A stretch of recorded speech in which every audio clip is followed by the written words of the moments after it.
Yes, indeed, ladies and gentlemen, welcome back to the First Class, Second Place podcast. I'm your host, Jason Enrique, and we got another very first-class guest up in the spot today. But before we continue, I want to remind everybody that we are live at Bravery Studios in Garfield, New Jersey. Shout out to Scooter Behind the Glass. And also, let's take a second to talk about our sponsors at New York Posse. New York Posse is a brand that strives to inspire and push creative culture forward. Check out all of their outstanding apparel at NewYorkPosse.com and follow them on social media. You can also purchase New York Posse apparel at Levitate in the American Dream Mall, as well as Palisades Mall, Butterfly in Yonkers, and many other locations throughout the tri-state area.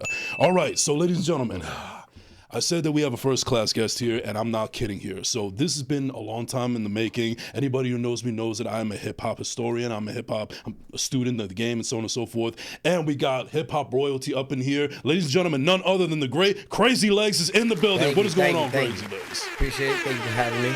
Appreciate you coming on, man. Yeah, man. I'm trying to shake off the imposter syndrome right now. It's You know, all good. It's all good, man. Yeah, but either way, man, thank you Yes. for coming through, man. My So pleasure. yeah, so we actually met at Hinchcliffe Stadium a couple of weeks ago. It was for the Elijah Project. We were introduced by a lovely mutual friend of ours, Lori Love. Shout out to Lori Love. Yes. And I came out there to support and so on and so forth. Now, I'm not a Pattersonian per se, but I do have a little bit of embedded roots into the city. I won't get too much into it right now. It's a long story. But Patterson does hold very close to my heart and so on and so forth. And it was good to see you gracing us with your presence in Patterson at Hinchcliffe Stadium. So why don't you explain a little bit more about the Elijah Project and what we were doing there on that specific day? All right, so first, we are planning on doing the Puerto Rock Steady Music Festival there, PRS Fest, on August 31st. And as a way to show respect and love to the community, we decided to do something that was a give before as opposed to a give back, because a lot of times you have people who go in, they, I don't want to say take advantage, because people have fun, at events and all that stuff. But some people say they're gonna go back and do something for the community, and I was just like, you know what? We have the resources. I'm an ambassador for the Elijah Project, which is headquartered in Rhode Island, and I have access to a lot of goods that can go into the community, necessary goods, toiletries, home cleaning goods. And furniture, power tools, all kinds of things that you would just bug out on and feel like, wow, you got access to all of that. Yeah. And I reached out to the Elijah Project, and I'm like, hey, we're doing this event coming up, and I want to do a giveaway. And they were like, all right, cool. We're going to pack up X amount of bags, set up they set up 12 pallets of goods for us. Right. And we took care of the shipping, brought it down, and we knew already that the whole Little League team was going to be there with their parents. So it went directly into the community. They didn't even know what was going to be happening when they were walking out. Right. We had set up at the entrance of the stadium, so as they were walking out, it's like they were just giving stuff to them. They had no idea who we were, what we were there for. We weren't even trying to promote ourselves. I don't think any of us had anything that said Puerto Rock Steady on it or PRS Fest. And we just wanted to give back. And that's the way I operate. Even when I've done stuff in Puerto Rico, I've never really walked around after Hurricane Maria, the earthquakes, or even the second earthquake, Fiona. And just said, hey, we're this, and, we're here. No, just like, hey, we identify the needs of the community, we deliver. And my thing is, especially when it comes to places like Puerto Rico, I just want to let them know, like, hey, just know that Puerto Ricans who were not born here, but have a lot of pride, we care. And we just want you to know that we made it so that we could be here to support you. Just to let you know that you're not forgotten, and we see each other as one. That's amazing. And how long have you been involved with the project since? Oh, Elijah Project. Well, Elijah Project is separate. I just got down with the Elijah Project about a year ago, but I did meet them during one of my relief efforts in Puerto Rico after Fiona, and we actually swapped goods. I had some stuff that they could use. They had stuff I could use, and we just established a relationship with them. I started having a back and forth, and one day I'm in Puerto Rico, and I just happened to speaking to this guy George Ortiz, who's I think I believe he's the founder. He has to be the founder. He's my dude. And I was telling him what I was doing. I was like, yeah, I'm on my way to go buy beds, mattresses, bed frames, all that stuff. I was gonna buy like 7 or 8 of them for some families that needed them. Yeah. And he said, "You doing what?" I'm like, "Yeah, I'm on my way there right now." And he's like, "Yo, you got Cash App?" I'm like, "Yeah, man, what's up?" Like, he goes, "Yo, boom." He hit me off several grand, and he was like, "Yo, put this towards that." So I ended up getting like 15 beds, 15 families. Yeah. And people don't really deliver stuff like that, especially independent organizations. So when I did that, I paid for everything, did it all same day, got rid of everything, and I sent him, I texted him, I said, "Hey, look, boom, sent him a receipt. This is everything we got. Just want you to have this for your records." And then he sends me a text back, "Yo, who are you?" Like, what do you mean? Like, what do you mean, who are you? He calls me like, "Yo, no one has ever sent us an accounting of what was spent when we give them money. You're the first person. Like, you're a stand-up dude. Like, we want to rock with you. We want to do more stuff with you. Let's talk when you get back." So he was just blown away by the fact that, I was being accountable for that money.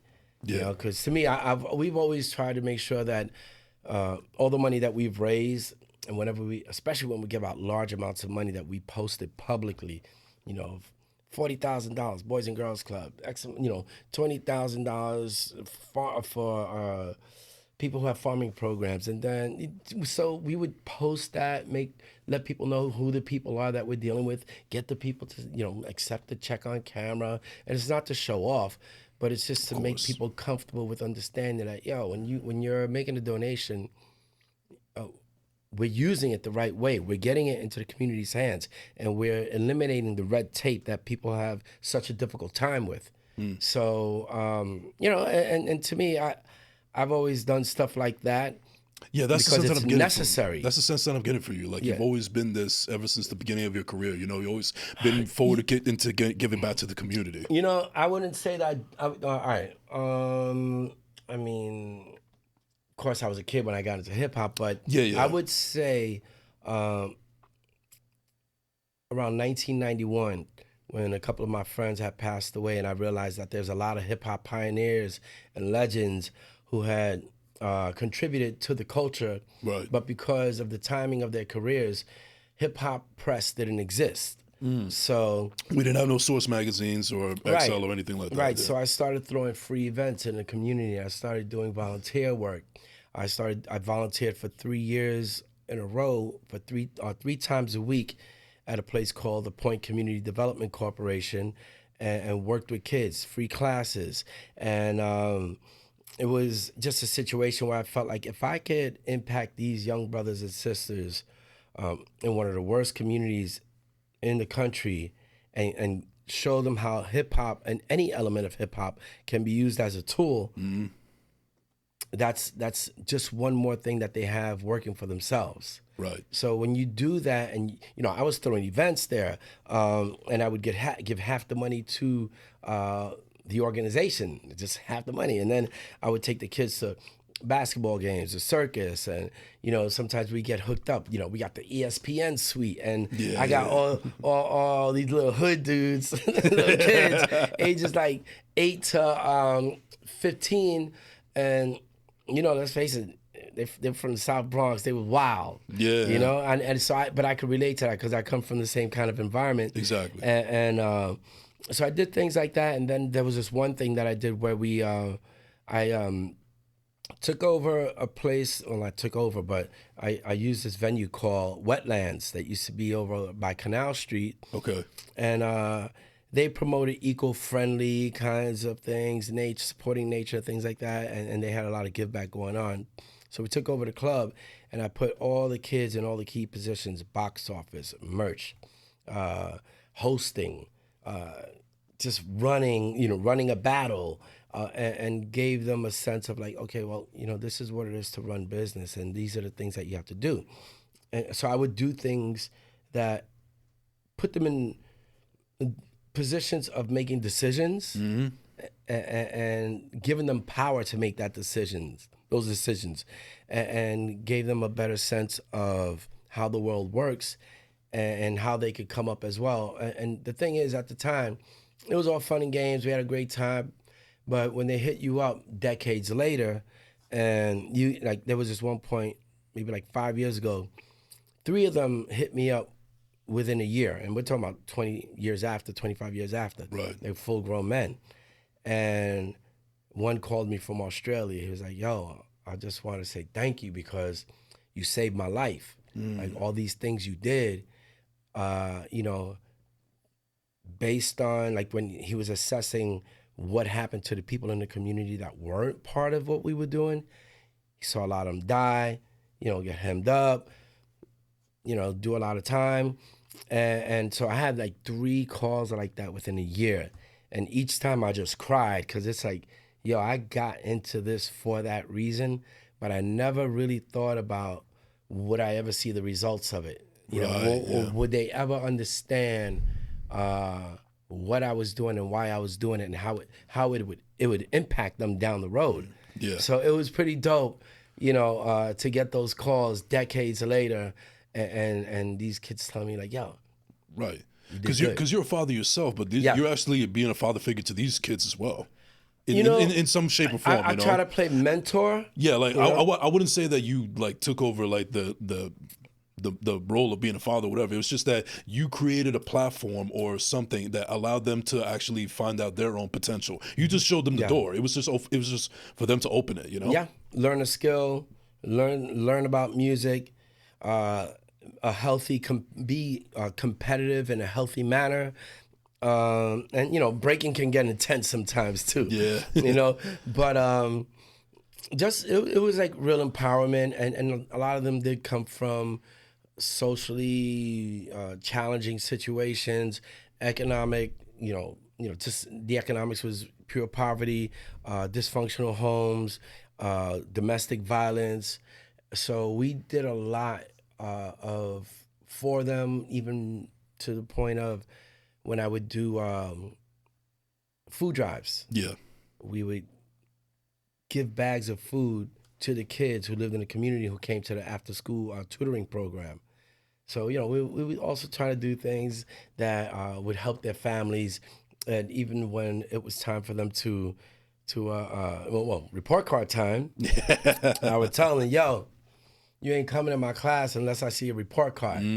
And, you know, I want to meet your parents too. Like, I want them to understand what we're doing.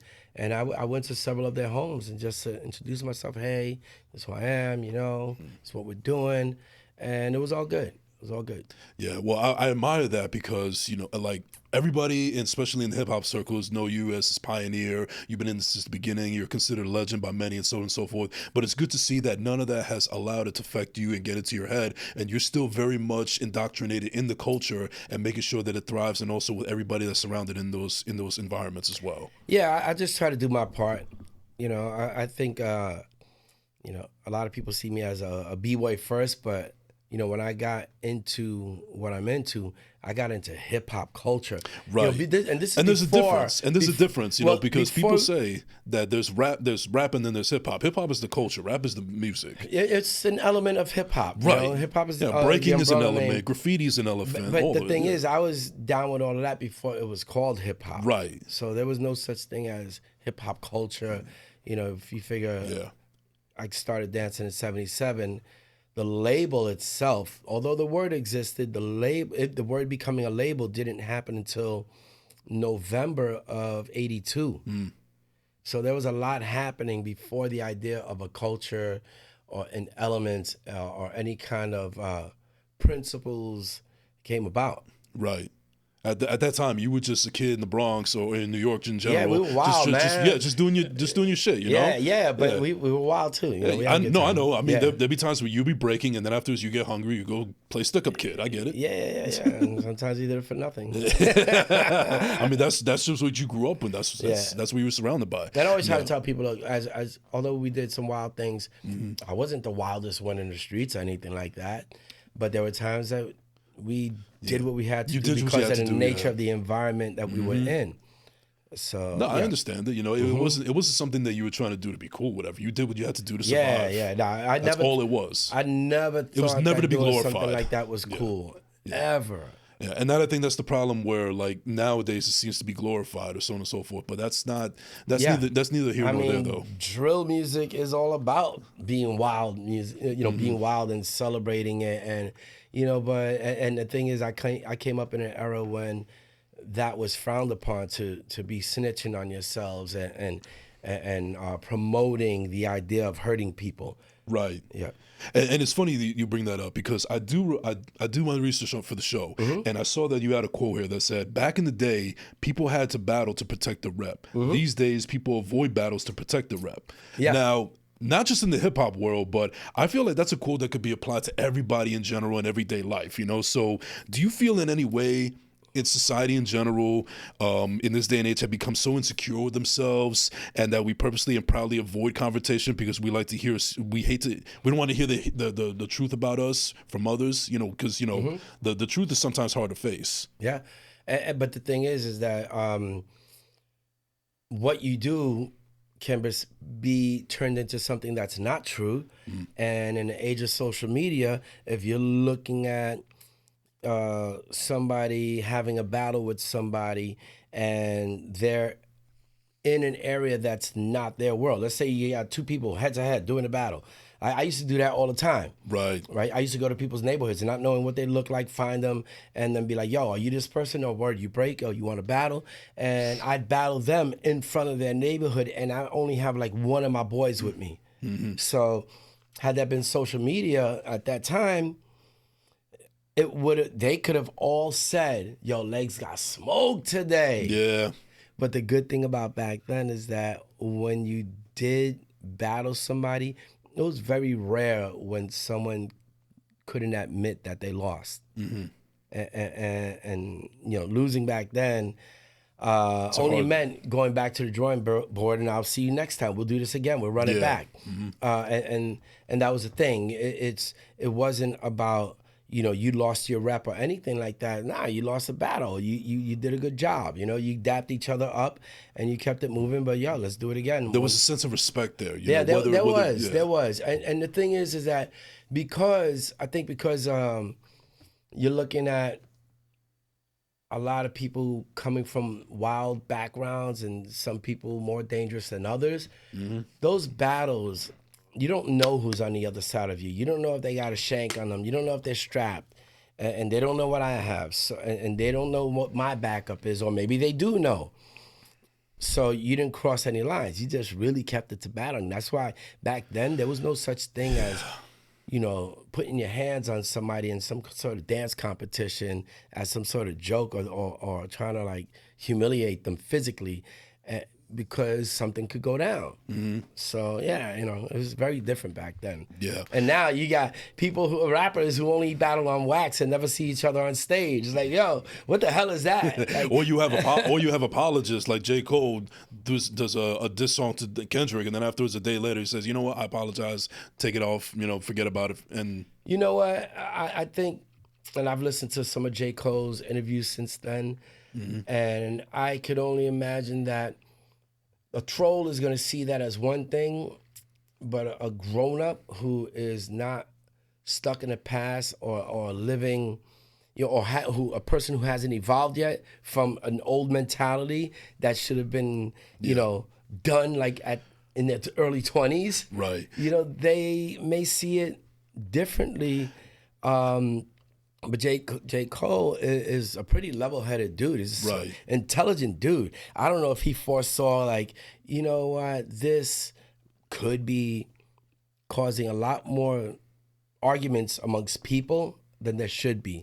Right. And I'm actually glad that you said that, because what you just said right there was in line with how I would be thinking. If I was in my 20s, I'd probably think that, oh, he's just being a pussy or something like that. He don't want to smoke. Now I'm much older now, much wiser, and I see it from a much broader spectrum, and I see where he's coming from, and I have no problem with it, honestly. Yeah, and people can look at what I'm saying like, oh man, that's a bull. No. You're gonna see when you get older, and if you don't see, you may be older, but you've never grown. Right. You know, so if people don't understand that, I don't give a shit. Which actually kind of brings me up to another quote that I found from you, where you used to go, "Never forget where you come from, but never stop evolving." So how have you been able to evolve and stay so relevant in the hip hop game, where it's always evolving and changing? Well, Especially in the element that you came from. well, number one, I'm 58, so I'm not really trying to evolve on the You're my breaking mother's side. age. You're my mother's age, so apparently you could be my father right now.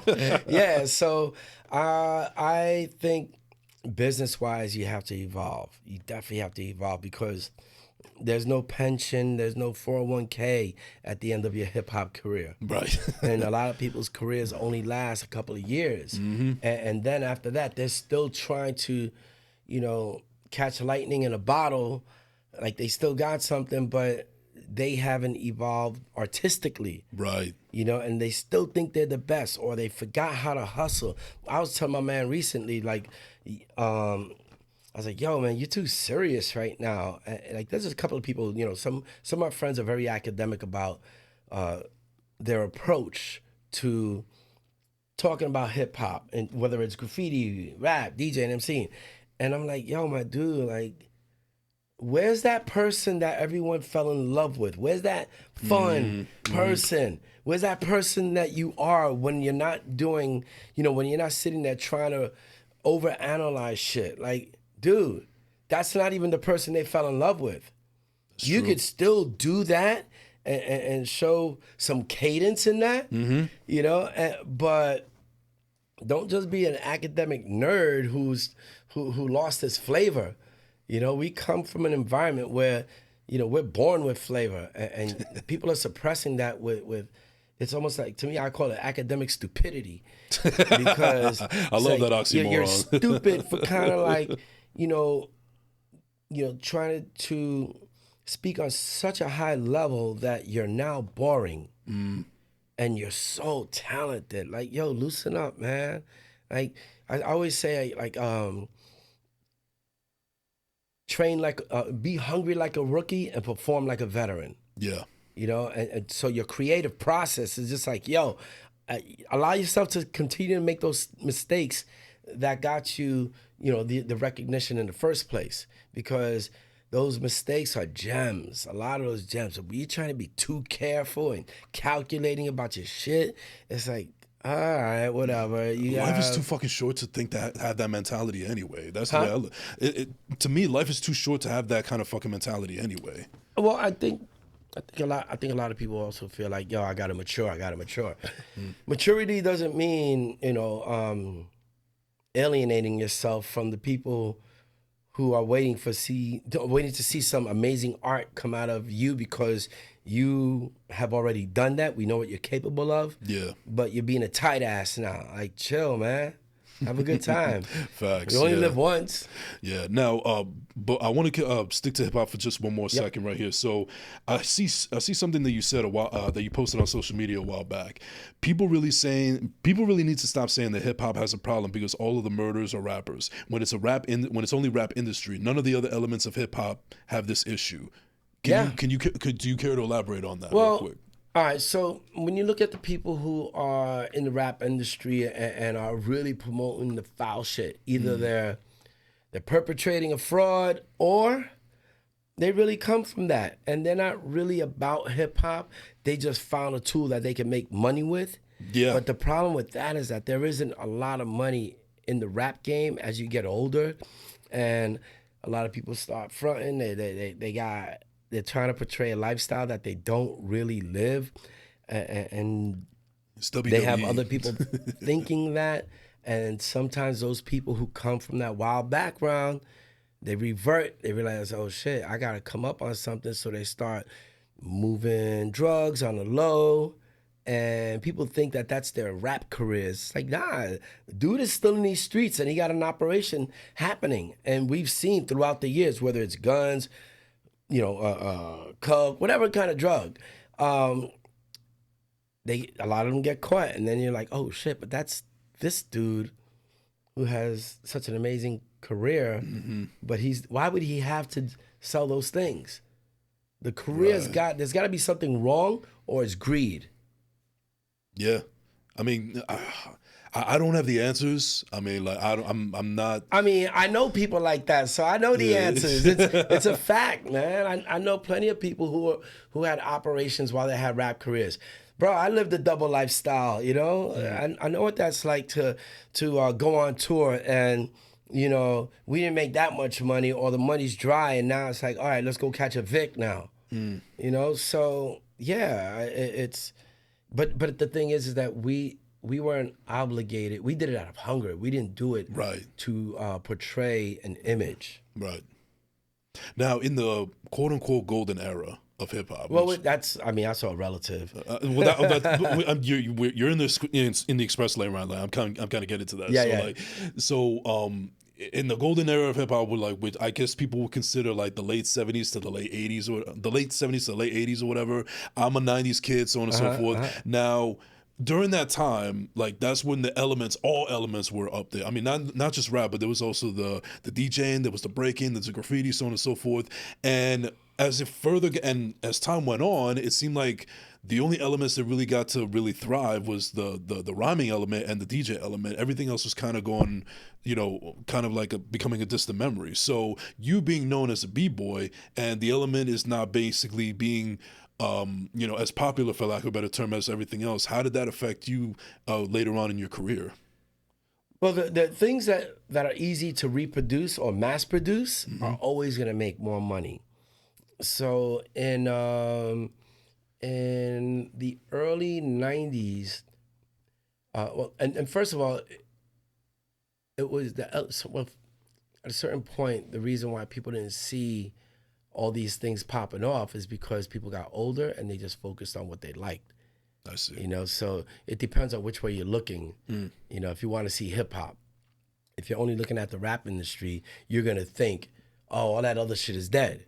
But I could tell you 1,000 events that happen a year and you can see all these different things going on. It's just that you're just not into hip hop like that. You're into rap and that's fine. You're not really a hip hop head, although you use the word. You're not a culture head. And that, whatever. Sometimes ignorance is bliss. But one of the things I did in the 90s was I took a look at the DJs. I would say the DJs were the first ones after rap who had to find a way to sustain themselves when they weren't getting gigs. So I started making mixtapes, real mixtapes, the DJ mixtapes. Now, it was different. Mixtape back then was something totally different. It was, a curated playlist. You can go to Rhythm Records or something like that. What? You can go back to Rhythm Records in the Bronx. No, I'm talking about DJ in his crib. Okay. DJ like he was DJing at a club, and then record it and then put it out. That's the original mixtape. Got you. But the first person to ever really continuously record live jams, even though those weren't called mixtapes, it was just a recording of a concert, was a Puerto Rican brother by the name of Tape Master.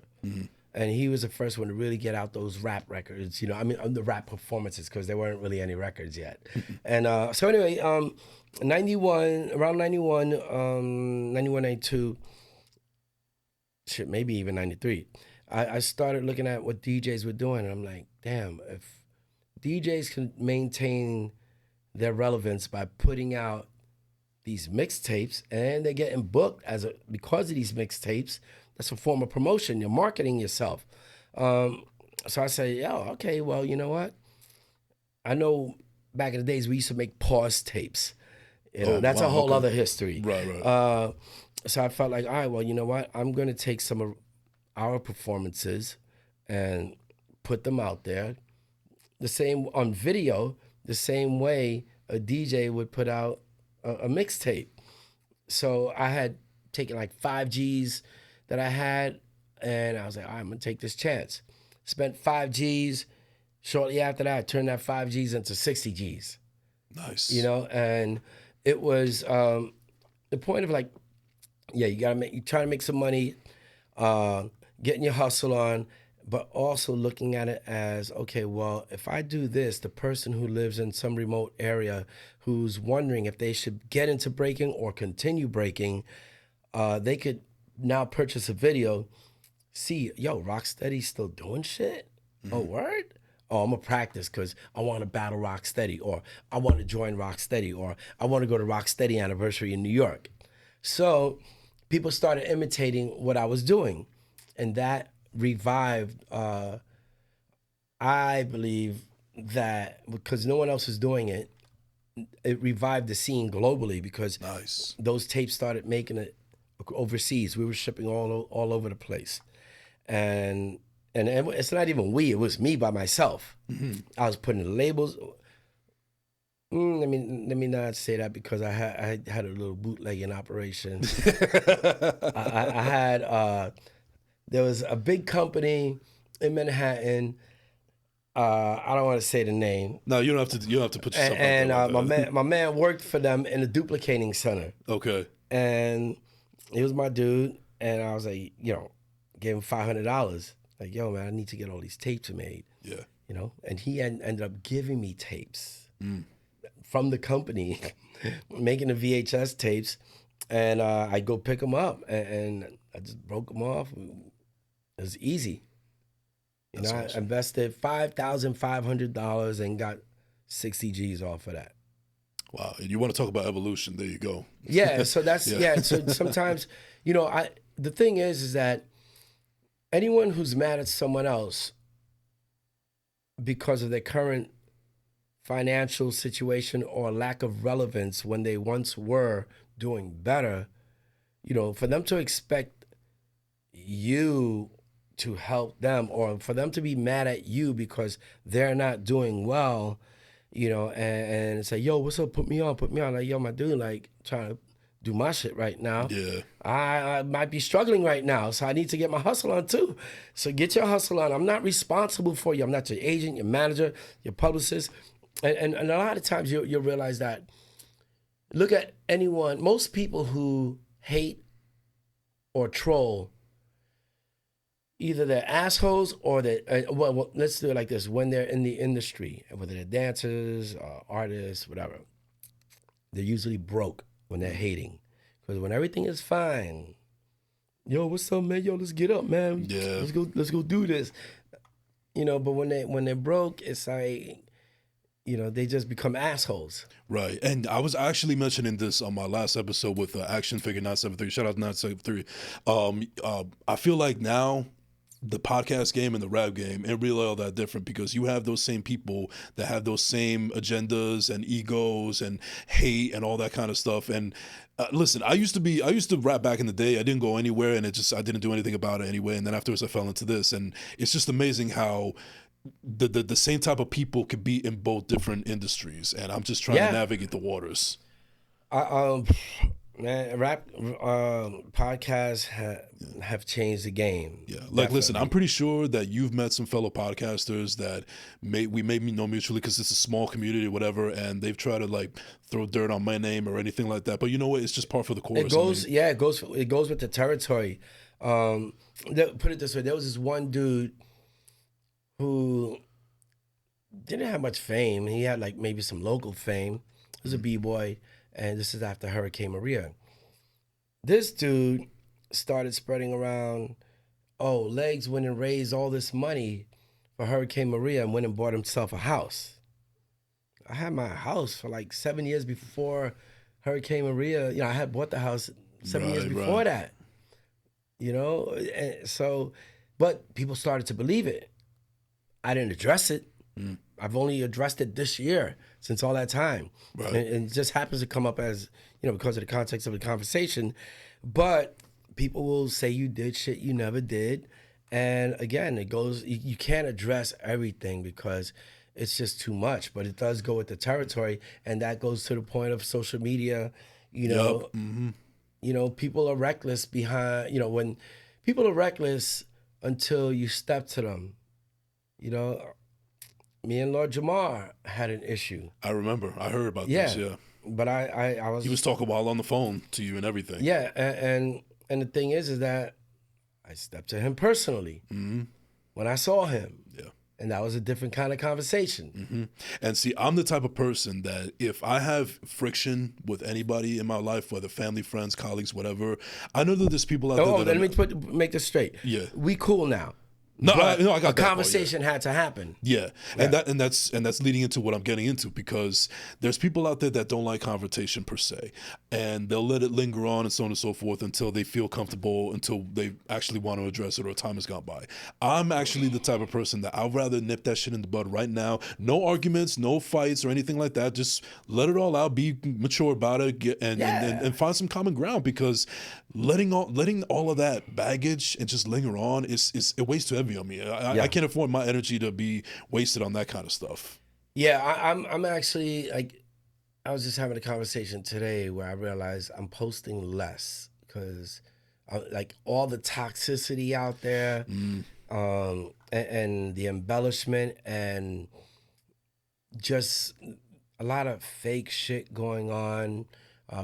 People creating skits to try to portray them as real situations, and you find out otherwise. It's like, damn, man, like it's not reality, bro. No, it's not reality. No, not at all. Yeah. Now, I mentioned earlier before we started recording that a little bit about me. I told you that I'm a mental health advocate. Yep. I've basically spoke about it chapter and verse on my show all the time, and it, this kind of medium has been very therapeutic for me. Now, one of the reasons why I'm bringing it up to you now is because I know that you are really indoctrinated into the Latino community. Yeah. And you've done so much representation and so many great things for the culture and so on and so forth. And what kind of ties into the mental health aspect here is that, especially now, it seems like mental health has become a huge topic on all fronts and so on and it's good to have these kind of conversations.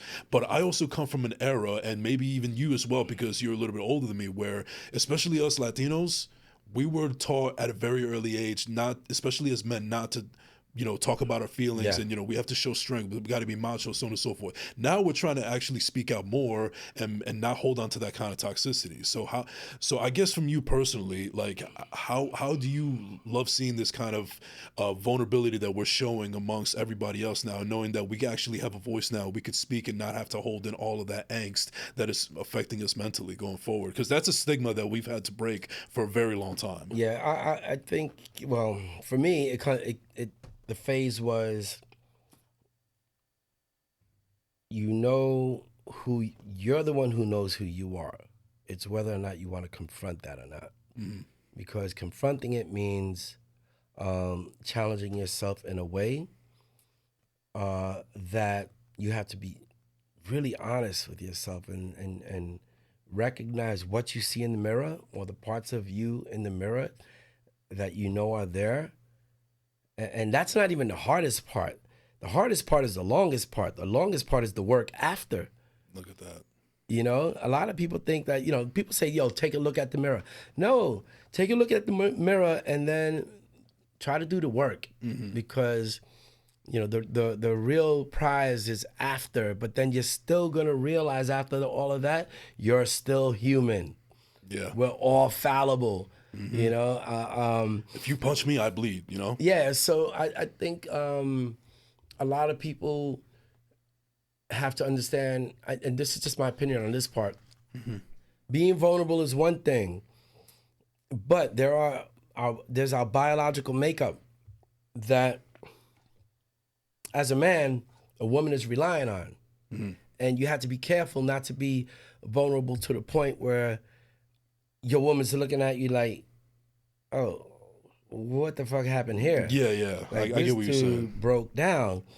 And not everything is meant to be talked about with your woman.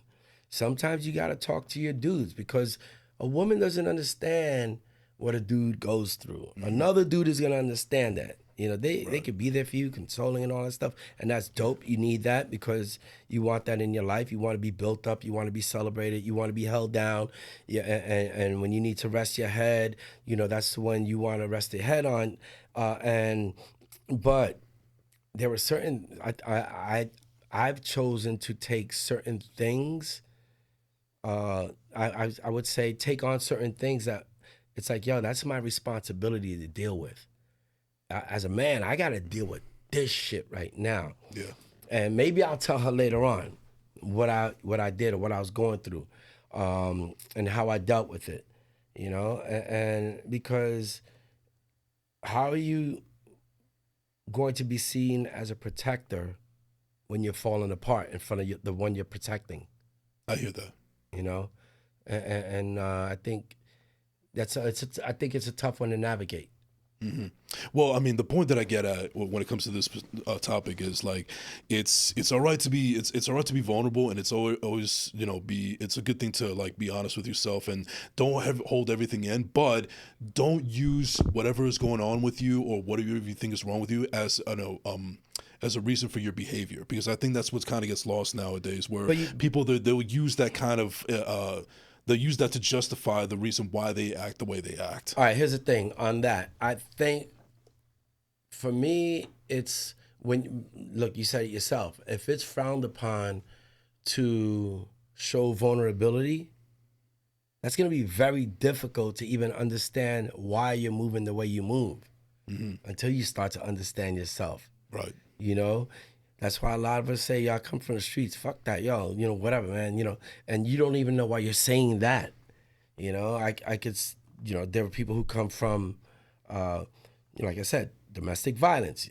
If you were abused as a child, you could have been molested as a child. There's so many things that you may have suppressed in your mind so deeply that you forgot about it, and it could just pop in your head one day and be like, oh shit. Yeah. Something happened to me back then. Or, these kinds of violent moments in my life or around me happen. I didn't know those things. People don't know that those things are shaping them, and you're just rocking like that. And the thing is that if someone tells you, yo, you better go get checked out, back then, the person who got checked out in the hood was like, yo, that motherfucker's crazy, man. Right, I ain't fucking with him. So we're over here trying to be brave, but in reality, we're not by choice, but we become a coward.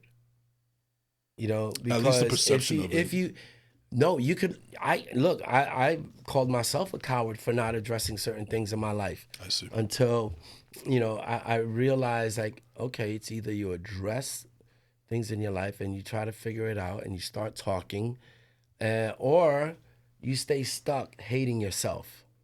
And that happens to a lot of people. That happened to me. Yeah. That happened to me for a very long time. I'll be honest with you right now, Crazy, just getting a little bit of personal on my side, that 2024, since the beginning of this, basically essentially on your birthday, January 1st, is when I started to really feel like I got to not only love myself all over again, but love myself for the very first time ever. And now forgive yourself too. Yeah, and that's exactly where I'm at right now. I feel like I'm in a much better headspace than I have been in a very long time, and that's why I feel more confident going with what I need to do and so on and so forth. Not just on the work on myself, but everything else that I need to do. And hopefully with this platform, I could inspire anybody else to do the same as well. And don't beat yourself up too much, because you got everybody out there on social media who'll beat you up. I always say this. Say no more. Here's Say the thing no more. with people who try to drag people. You got to kill me. I've been shot at. I grew up in the hood. I grew up with wild people. Right. Most of my friends are dead. I know what I'm made of. I think there are a lot of people like me who are even stronger and built differently. But the thing is that when you come from nothing, when you come from being poor, you know how much a person has to do to you? You know how much dragging a person has to do to you to really have an impact? Because you could if you get impacted enough, you could revert back to old you and be like, fuck everybody. Facts. And just, whatever. What, motherfucker, now what? What do you want to do? You could fall back into that shit. Yeah. But there's a cost for that. Especially if you're full-grown man, you got a family, you got a child, all this other stuff. Yep. You make that decision, when you say fuck it, you're saying that to everything around you. And there's a consequence to be paid eventually, because someone is always out there trying to catch a rep. And you get around the wrong person, they're going to catch a rep on you. Facts. Yeah. No, absolutely. Now let's shift over into something positive now. So I love to laugh. I love comedy shows. You got a comedy show coming up in the next month. And so explain a little bit about that. First of all, shout out to Unidos Productions and Big Red from New York. This came about because those people are into the comedy scene. They have a lot of influencers who are now becoming comics and are on that path. And they've been very successful because they've been doing this kind of like Latino kind of troupe thing. They haven't formed the troupe, but they find themselves performing with each other a lot. And, you know, when I came out here, I went to Decarbone in Hawthorne. My hometown. Yep. And I realized, like, wow, this is a dope spot. This would be dope for like a comedy show. And I know that, you know, Black Rose. Shout out Black Rose. Shout out So dope. Yeah. Jasmine Ruiz. Shout out Jasmine. Got Liza. Shout out to Linda. Yeah, Linda Martinez. She's not a comedian, but she's funny as fuck. No, she's funny as fuck though. And I was just like, yo, you know, let me introduce you to the owner, Darnell. And you know, after we did the giveaway at Hinchcliffe, we all rolled over to the restaurants. Like, yeah, let's make something happen for Father's Day.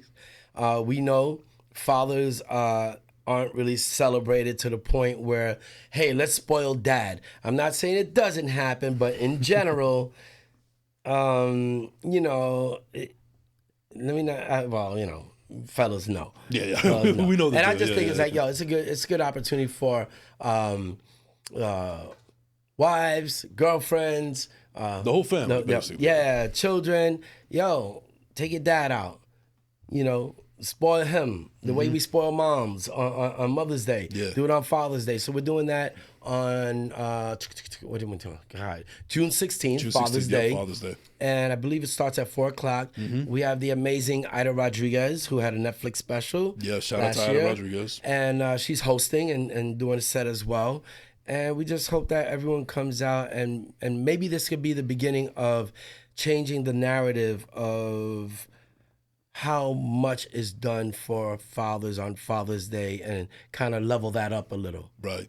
Well, I'm here to tell you that, like I said, Hawthorne is my hometown. Yep. I usually go there every Sunday for my personal reasons, so on and so forth. Now it looks like on June 16th, you guys have given me another reason. So I'll definitely pull up, show up, support. Yeah. And I know it's going to be a good turnout. And I think it's a great thing that you guys are doing it in my hometown. Yep. Just in general. So I want to thank you that. Yeah. So I know there'll be like some post-production. So the link, whatever. We'll put the link in the description. Somewhere over here or... Oh, you're breaking down already again? It's still in you. Decorating. Yeah, and then, you know, of course, we have the festival, August 31st, Hinchcliffe Stadium, Paterson, New Jersey. That's correct. Some of the people already on board are Big Daddy Kane, Craig G, Rozelle, Supernatural, Kokesh Brothers, Sonic Force, Lost Boys. Oh, God, why am I forgetting? By the way, shout out to the Underground. There you go. Yeah, shout out to Do It All. Ted Smooth, Gorilla Nems, Little D. Russell Peters is hosting with Destroy. Yeah. Sirius. One of my favorite comics, by the way. Yeah. I love Russell Peters. Yeah, he's amazing. And he started b-boying as well. Yeah. Way back in the day. So I know that's how you guys. Thankfully, he became a comic. Yeah. Oh my God, what a savage right there. That's my dude, man. That's my dude, man. Like, that's one of the most amazing people I know. Yeah. What else? You know, Monster Energy has jumped on board as a sponsor. Yeah, shout out to Monster Energy. AllHipHop.com is down with us. Hispanic Heritage Foundation is rocking with us. So we have a very unique group of sponsors that we're putting together, and the experience is going to be, of course, a concert, but we're continuing the health and wellness. The first 50 students, high school and college, that we identify in advance, who bring in the auntie, uncle, or maybe someone from the hood who needs a checkup. We're gonna have on site in the daytime a place for people to get a checkup. Yeah. And because we know that certain students don't have access to transportation to get to school, each one of those 50 people are going to get a mountain bike provided by the Elijah Project. Look at that. And they'll have something to use to get back and forth to school with. And they get it on that day. Take it home. Nice. Yeah. Round of applause real quick, Scooter. Appreciate it. Yeah. Thank you. And if we're gonna go there and we're going into the community's backyard, and we have the ability to do something amazing over there, why not do it? Yeah, why not? Yeah. It's necessary. We got to do this. Yeah, and I thank you for, taking the time to do it and so on and so forth. My All right, pleasure. so we're about to close out this episode in a little bit, so I want to end this thing with a segment that I like to call This or That. It's kind of inspired by you right, can get let's with go. this or you can get with that. So, all right, so here we go. Shout out to Black Sheep. Shout out to Black Sheep, absolutely. All right, so you, Mr. Crazy Legs, playlist or podcast?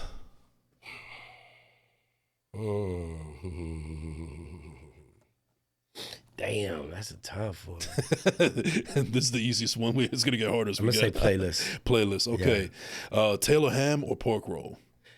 Well, actually, you know what? Scratch that because I know you're a 5%er. You don't need pork, so scratch that. Yeah, all right. Sandals or Crocs? Sandals, bro. Okay, I don't all do right. Crocs, man. Dogs or cats? I'm allergic to both, but dogs if I have to Okay. do anything. Instagram or TikTok? I wish I didn't have to do any of them.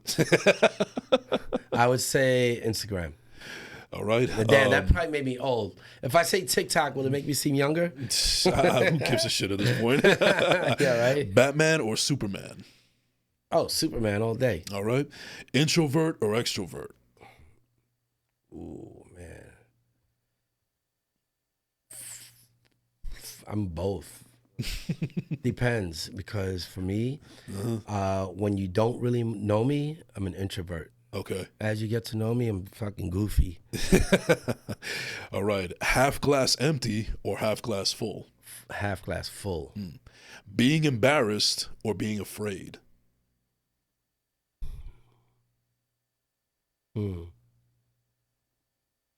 Fear is healthy. Okay. All right. Passenger or driver? Passenger. All right. Being too hot or being too cold? I'd rather be too hot. I'm Puerto Rican. Window seat or aisle seat? First class. You already No, know. I would say, all right, here's the deal. Long flight, window seat, short flight, aisle. So I fly a lot, so I understand the benefit and the convenience of both. And if I have the opportunity to knock out, I'm taking that window seat. Teamwork or solo project? Nah, teamwork all day. Nobody does anything alone. Reading or writing?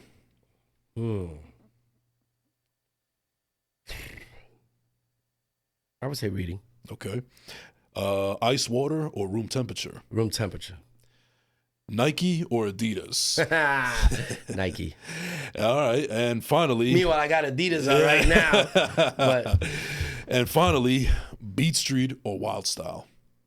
Wild Style. All right, ladies and gentlemen, that is going to do it for This or That. That is going to do it for this episode of First Class, Second Place.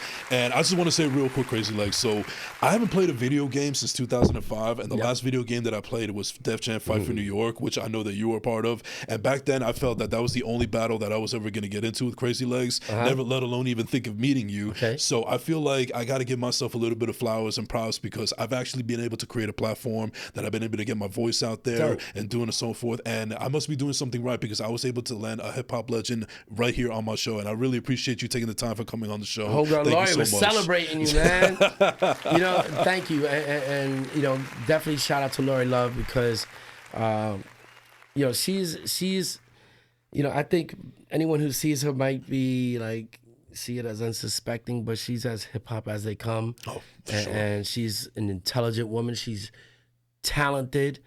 Actually, one of the first Puerto Rock studies that we did in Puerto Rico, she won the freestyle battle. Mm-hmm. And she's an amazing person. This is all going to go into the next episode, which will be featuring Lori Love coming up next on First Class, Second Place. Yeah. All right. So, anyways, ladies and gentlemen, that's going to do it. Thank you so much to my guest, Crazy Legs, for Thank coming you. through here. Word. Anybody else you want to give a shout out to real quick before we close out? Oh, yeah. I want to give a shout out to the whole PRS Fest team. And, just Patterson, New Jersey, the people at Hinchcliffe Stadium, and DeCarbone for coming up with the idea of inviting me to be the first person to throw an event at Hinchcliffe, the new Hinchcliffe Stadium. Correct. Yeah. All right. And ladies and gentlemen, you can find him on Instagram at CrazyLegsBX on all social media platforms. Be tuned for more projects with him coming soon. And check out all the stuff coming out that we just promoted on this episode. And don't forget to follow me at I am Jason Enrique on all social media platforms. Don't forget to like, subscribe on YouTube at First Class Second Place. This has been the First Class Second Place podcast. We out.